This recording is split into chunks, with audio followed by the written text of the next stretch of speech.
We are working it with Andy Challenger at Challenger Gray and Christmas today, here to talk about a couple of topics that are coming up in the workplace.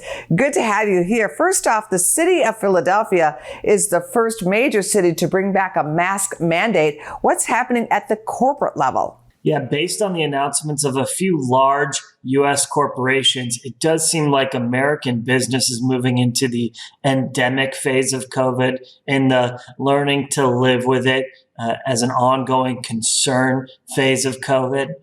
We saw JP Morgan just recently announced that now masks in their office are going to be voluntary for both vaccinated and unvaccinated employees. They've started to, again, start to hire employees, new workers that are unvaccinated, which is a change from their previous policy.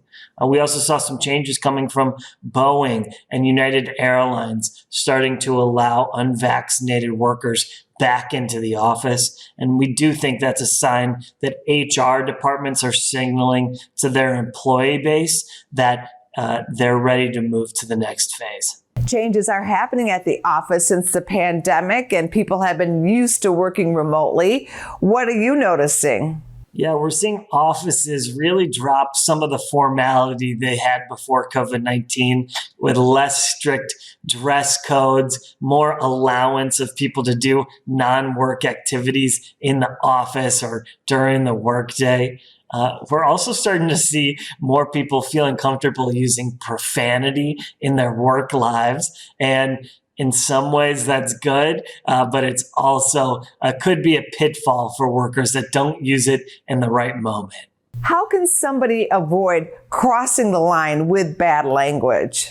Yeah, I've heard an expert say you should look to leadership 2 levels above you within an organization to get a sense of what type of language might be appropriate in personal conversations. That being said, it's probably a bad idea to use profanity in a large group setting if you're on a Zoom with particularly customers or a large segment of your organization. And then you probably don't want to use it directly with your boss.